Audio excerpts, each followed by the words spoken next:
How y'all doing? I hope everybody's have a good week. Weekend's almost here.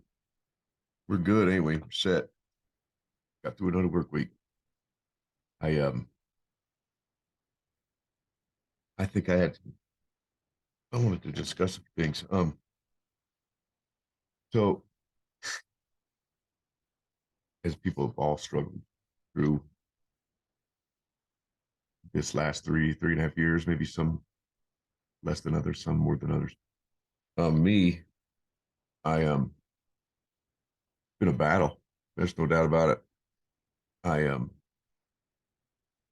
lost my job. Well, kind of a quit layoff kind of type of thing where COVID was here, business was terrible. Our business was terrible. We had to, I think I sold 6 vehicles in March, and I had to drive and deliver them to people. People didn't want to come in. And then my mom was unhealthy, not doing good. And I tried to, be laid off, and they wouldn't lay off the car salesman because they don't have to pay us. We only get paid if we get commission, right? So we're easy to hold on to. Is if they laid off everybody else. Of course, the office, bunch of the office personnel, a bunch of mechanics, but they even laid off a guy whose daycare provider cut down, so he had to stay home with the kid. I wasn't able to do it with my mom dying, and then eventually died in May. But that's beside the point. So the reason I'm telling you this story is because I'm trying to figure out what makes people tick. So I don't ever claim to have it worse than anybody else. A lot of people have it worse than me. I feel very gracious, grateful that I am where I'm at. It's been a struggle, but I know that I could be a lot worse. And so this is more of a testimonial to maybe people understanding that life is tough, and just because you're going through some bad times don't mean you have the right to be an asshole, or you don't have the right to judge somebody else because you don't know. You know what I mean? I think judgment is about one of the worst things you can do. That and being disrespectful. Um, because no one's perfect. We all make mistakes. I think a lot of people live inside their doors. They hide a lot. And that's okay. I'm a little more transparent than I could be probably. So of course, and I got denied unemployment after I got laid off. My classy work dealership in Marshalltown. They decided my kid didn't need to eat because they'd probably lose money. So they fought me on it, and everybody else is getting laid off. Everybody else is getting unemployment. A lot of people are getting, even self-employed people were getting it. Never heard that before. But my classy sales manager decided I didn't need it and fought me over it. But anyway, so I went basically almost a whole year of 20. Most people were on unemployment. A lot of people, some people had to work still, but a lot of people were off, and I wasn't, not getting paid. So being that I've been injured and worked in pain for probably the last 10 years previously, because I didn't really believe in collecting disability because, like most of us think, I don't want to be that guy. Taxpayers paying it shit, even though I know, and then I knew too, but it was a lot harder to explain. But everybody's going to pay the same damn taxes, regardless of who's on disability. Now I know why. Because Reagan said it, Trump said it. Basically, the government makes plenty of money. They do not need our income tax to run the country. So, in essence, anybody that's getting any types of help, that's not coming out of your pockets. People, don't flatter yourself, because there's plenty of money they make overall. That our tax money doesn't go nowhere near ours. That's going in their pocket. That's what we need to be mad at. But so I eventually decided that I'd try to get disability for at least temporarily, because I didn't know what I could do with my physical. Can't do physical work much anymore, right? Shoulders shot from my motorcycle wreck, that kind of stuff. Bad back, all that good stuff. But I also had went through a traumatic thing, losing my job, right? Over a motorcycle wreck, which I almost died from. So I lost my 20-year career. COVID hit. I was actually I made some good money selling cars. I was good at it. I didn't like the shadiness of it. Didn't like the hours, but I was good at it. I made a lot of money at it. And then COVID hit, and it kind of took me out of that. And I just didn't really want to do that again. I was hired at a pretty big place, pretty popular place. I was pretty excited, and then they held me off. They decided not to hire me because I had a 3 year, not a 5 year clean driving record. Well, considering I had the OWI and lost my job in the first place, I was pretty happy. I was 3 years free of anything. But that particular dealership said that I had 5 years, so didn't get that did. The COVID kind of goes. Then I just spiraled. My mom dying, so I spiraled out of. I lost all energy, all ability to want to do anything. I didn't want to be. I couldn't function. A lot of shit went down with my mom and her, her estate, and there was just a lot of things that I was hurt from, right? And then I was far in, so basically I was in for the long haul on the disability because trying to go back to work, try to collect unemployment, I get denied. It's a no-win situation. And long story short, I was almost homeless there for a minute, or it wasn't for a friend, because it took basically 3 years disability to approve me. First year they denied me really unjustly because they let people in the office decide my fate. They can't walk a minute in my shoes or 5 minutes in my head. And mind you guys, not that I'm trying to milk this here, but I had a massive, major head injury or accident as a kid that put me in the hospital for 3 weeks and intensive care for 3 days. I mean, that's clinging to life. That hasn't really affected me except for the migraines. But then again, some people think that I may have PTSD, whatever. But I can remember it all pretty vividly. But I got through that. I got through the toughest times. I can't handle it now. And I'm get out of luck because I went through a lot of bullshit when I was young, being teased and made fun of and all that good stuff. But the motorcycle wreck took out my life, whole life. And to be honest with you guys, this is where I'm going to come really honest with you. I had back surgery, work injury, back in 2009. So instead of maybe getting an MRI and having me find out what's wrong right away, they just milk me out. Next thing you know, I'm on pain pills. Next thing you know, I'm fucking addicted to pain pills. And a whole year went through before work decided to, or actually before they finally sent me to a pain doctor, or not a pain doctor, but a surgeon. Surgeon finally decides to do surgery on me. Had a spinal fusion done on my L5S1. But the biggest thing was I had what they call spondylolisthesis or whatever, the disc degeneration disease. It may sound worse than it is, but some people can have it and not have any effects, but that has a lot to do with how they use their back a lot too. So I have suffered with a bad back and bad left leg because of my sciatic nerve for years, right? I've been able to work with it, been able to deal with it. I would be made fun of because I would be in pain by the end of the day just from selling cars, changing license plates, running all day. I would be in misery. They'd all be calling me old man and shit like that, which I don't mind that stuff. But it's funny how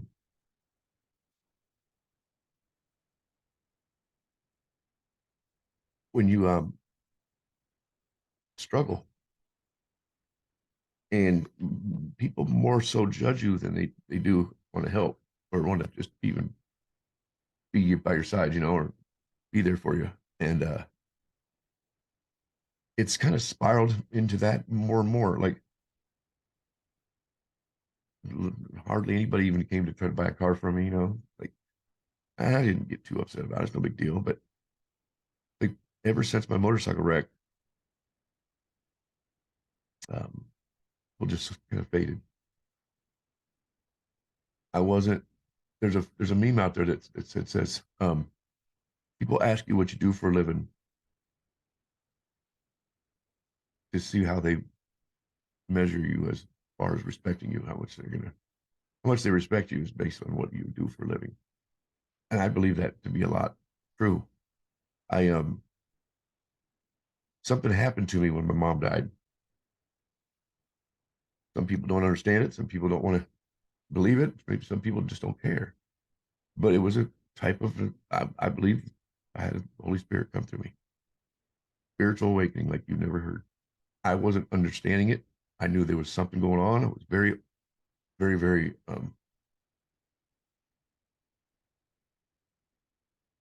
close, felt close to God. Felt like I needed to do something. And there was a reason he kept me here. Because that motorcycle wreck, I shouldn't have made it. I mean, I should have. I maybe made it, but I mean, I had a bald spot on the back of my head, like I'd been scalped by an Indian, major broken bones, broken ribs, collapsed lung. I'm pretty lucky for the second time in my life. But that wasn't even the worst of it. I wished I would have been dead. I wished I would have died because I didn't have anything. I lost my job 20 years. Um, I didn't know any different than construction, right? Of course, it was a city job, government job. And they said they fired me from OWI, but I wasn't convicted yet. Just a charge because they had no proof yet. I was waiting for my court date, which was after they fired me. So I lost it. I lost it that day. And if it wasn't for my mom, literally that's all I had really. The woman would have done anything for me. So she, picked me up, took me, all that good shit. And for the next few months, mom was tired, took me around everywhere like I was a little kid again. And if that don't take a little bit of your pride already, I don't know what does, but God bless her. I would have never complained because you've done everything for me. But guess what? Almighty God. And I should tell you, I was sitting there in my house, all hurt and miserable. And I started yelling, "Yeah, why didn't you just take me? Why am I still here? Why am I still here?" I mean, I'm yelling. And that night, I fell to my knees in my room and repented. I begged him, begged him, begged him, begged him, and have mercy on me, help me out. And I'm going to try to do the best I can and be the best person I can. And he answered my prayers. This is where I'm trying to get this point across to some people that don't want to believe. I was a believer, but I was maybe a false believer because I knew that there was God was real. I didn't practice it. I didn't. I didn't feel like I should pray for something I needed all the time if I wasn't going to make it a consistent thing. So I quit completely praying. But that night I prayed. I was crying like a little kid, one of those couldn't catch my breath type of crying.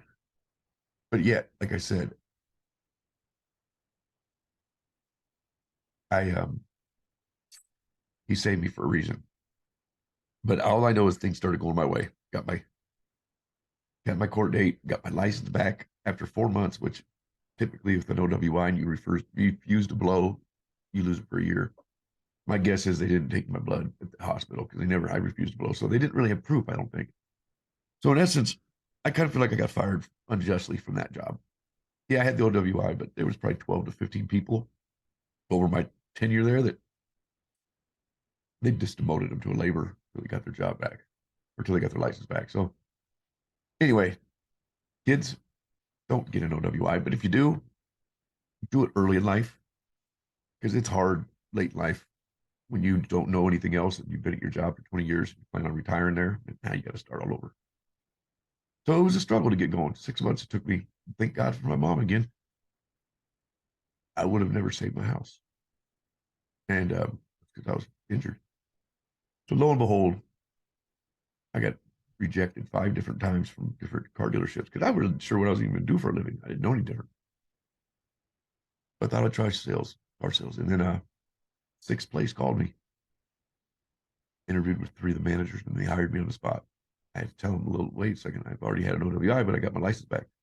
Oh, that's okay. We got 2 other people that can't drive either. So that was my break. Lo and behold, 4 months later, I'm number 2 in sales. Rocking. I'm rocking, man. And I love it. I really did. I loved it. And then it had to be one sour apple of the bunch. It was to try to fuck with my life, young kid. And I dealt with it, which is hard to do. I don't know about you guys, but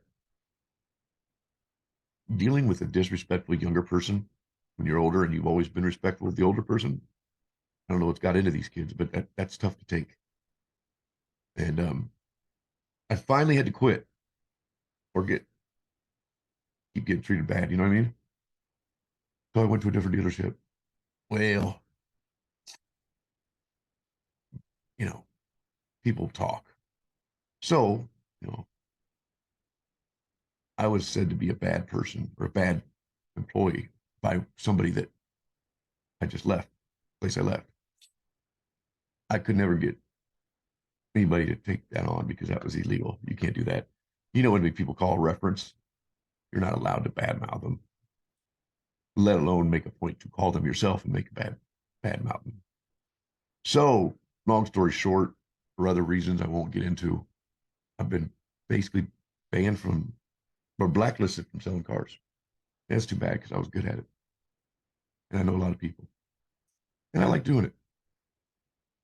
So I realized I couldn't work though, because if I would have tried to work, I would have lost my opportunity. I don't know what I was going to do. So this is what I'm thinking disability. I didn't think it was going to take that long. It was supposed to be temporary. So I finally did go back to another place. And that place, through the when words travel fast. And they're like, what happened? So and so I had to explain all that. And luckily they hired me. But I wasn't being treated like the rest of them. I was treated differently. The only one that treated me good actually was the general manager. He didn't want me to quit. And my back was killing me. And I wasn't getting any favors from anybody there. I was kind of being treated like the black sheep. And then another young kid who I made a point to tell him that you're good at this. I told him I was pumping him up, right? Like I do. I mean, you're so good at this, man. I'm impressed, blah, blah, blah. Well, lo and behold, they promoted him a week later. I know talent when I see it. Well, he turned into a little dick too now. Why do these kids do that? When you get a promotion or have a little bit of power, you decide you're going to be a dick. Is that just the mentality that they teach you when you're a manager? Because I can tell you right now, that's a horrible way to lead. I could teach a lot of these sales managers a lot on how to lead. They may not, I may not know as much as they do about sales, but I can teach them a lot about leadership. Anyway, so I was kind of forced to quit. My back was killing me there too, and eventually had to move. And I lived with, God bless her, and her husband let me live in a basement for a couple months till I got my place. And in this meantime,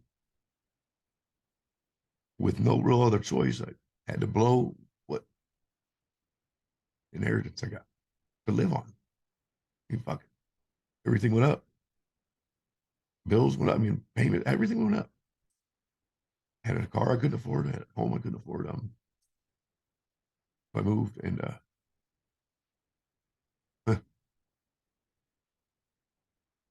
I feel like everybody, this is the kicker to the whole thing. So this whole spiritual awakening that a lot of us have had in this world, I knew right away. I knew everything right away. Corruption, all that. And nobody believed me.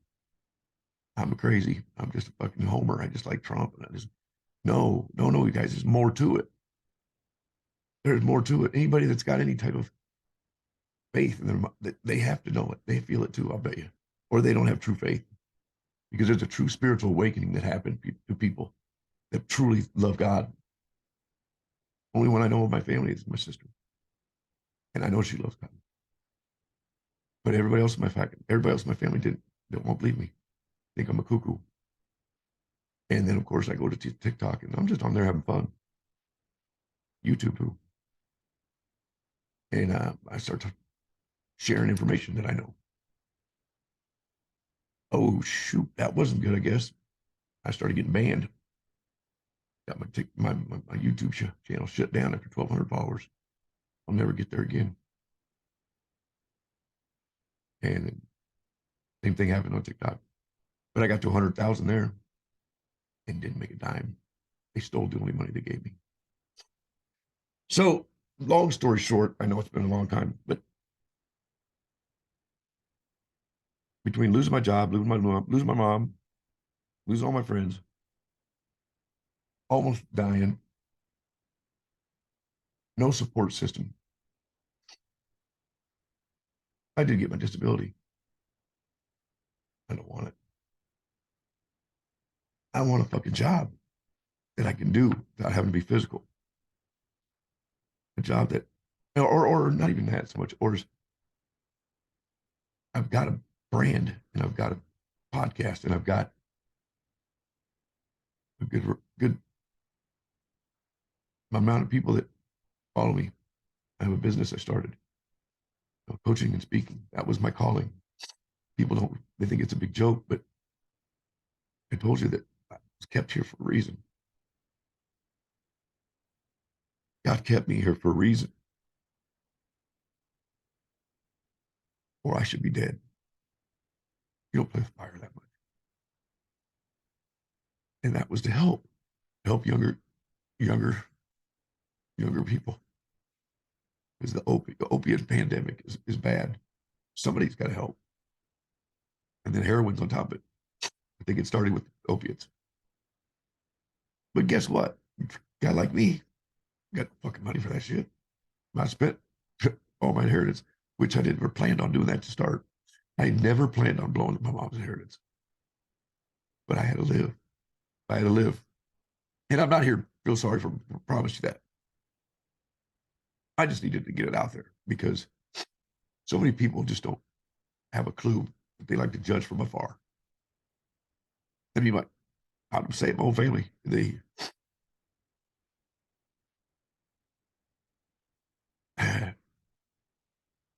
pretty sad when your ex-wife probably is nicer to you than your family, and it wasn't a good divorce. Because she knows how they are. So, long story short, is I missed my nephew's wedding, which I feel bad for, but didn't have money to go. Mind you,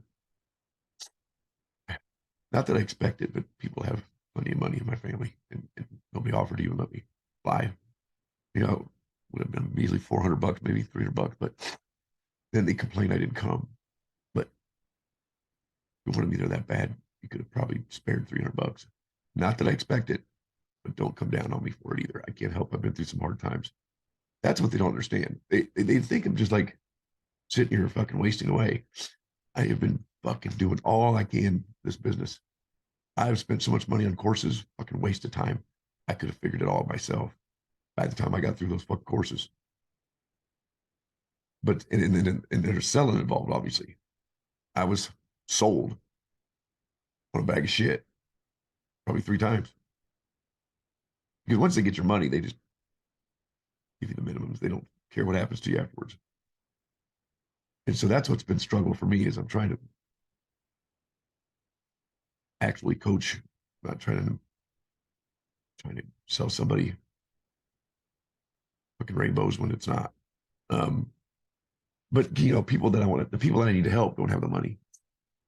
So what do you do? Give up on your dream, which I feel that's my dream. I feel that's what I was meant to do.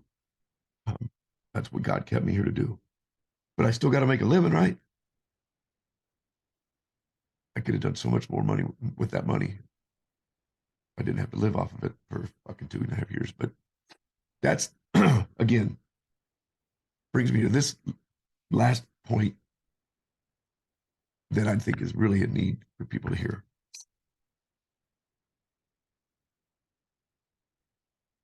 I know a lot of people have family that came over here. Probably, I mean, they came over here illegally. I'll be the first to tell you I have no fucking qualms with what their nationality is, what their color skin is, none of that. So that's something people really got to get off of. It's people that are upset. It's not because it's a race thing. There's so many different races. I wouldn't care if they were all white. It's not right. And here's why I'm going to tell you it's not right.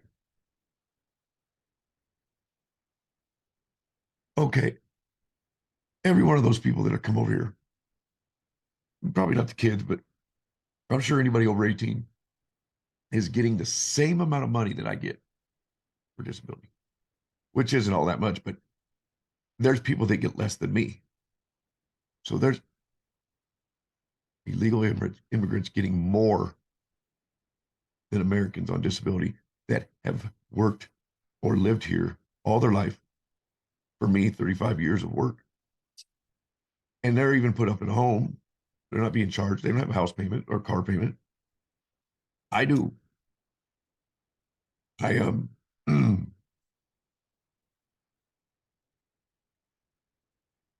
I can't afford my life. I mean, I can't, not with on this measly much chump change they gave me, but that was never the plan anyway.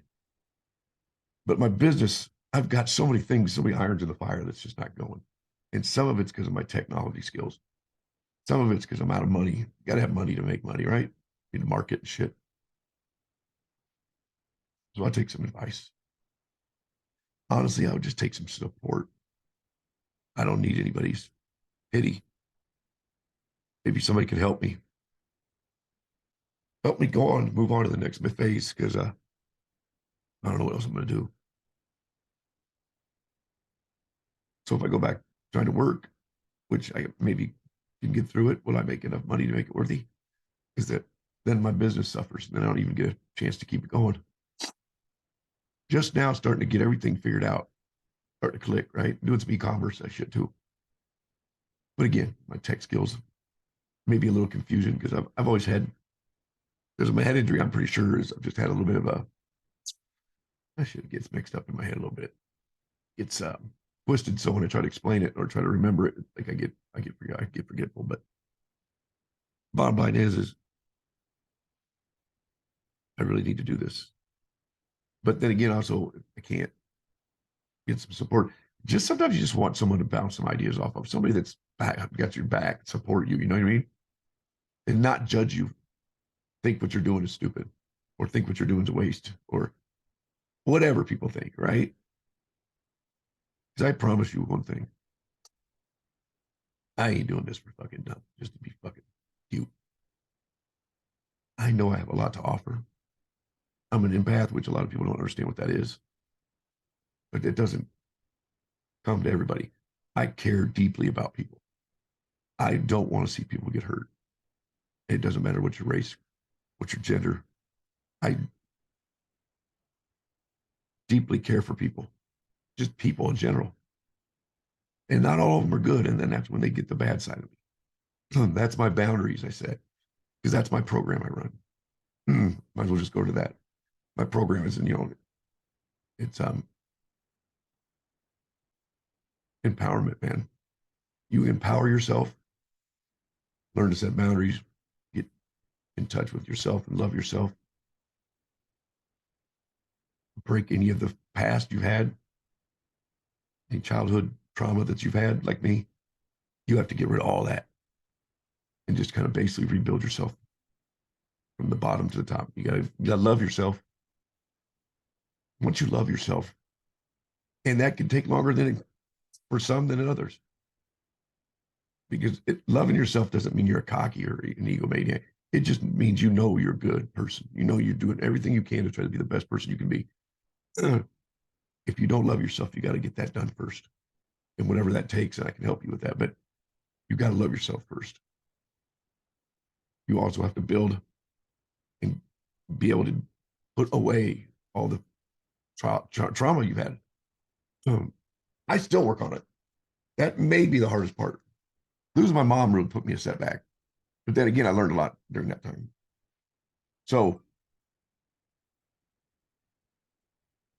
I'm always here to help. You know, it'd just be nice to get some support from somewhere. And that doesn't mean I'm not saying money. It is support, somebody that really wants to, that thinks I'm doing a good thing, you know. Maybe nobody thinks so, but that's all right too, because I've learned I don't worry about what people think of me. You can't control what people think of you. That's another thing you have to. I'll help you get through, but you can't let other people affect what you do. I'm only doing this right now to explain to people what I'm doing here. So I don't want people to think that I'm just trying to make a fast buck. I'm literally wanting to help people. And I know it's not a cheap thing to do, but I don't think it's I shouldn't, I don't want to undervalue it either because it's my time and it's something I've took a lot of time and passion doing, putting together. And I know that it will help. I know it'll change people. Like I say, a mindset is the key to the whole thing. I will make you, by the end of it, able to have or do whatever you want. But you have to have some support too. That may be the hardest part, is because when you set your boundaries and you get empowered, you may ruffle some feathers too. You don't have to be an asshole or cocky about it. You just don't let people step over those boundaries. Disrespecting you, you don't have to allow it. You don't have to. Questioning your integrity, you don't have to allow it. That's not their problem to worry about. Not they're not being affected, so don't worry about what they think, and that'll make you feel like a total different person. So to end this here, I'll just say, people that have not been through hell and back, like for instance, me. I'm not trying to act like I've had the worst. There's been a lot worse people than I have, but I've been tested a lot. I said to somebody one day, I think everybody in this world could go through this and it change their life. Is either lose their life or almost lose their life or almost lose everything or lose everything or lose someone very close to you. I've had all three.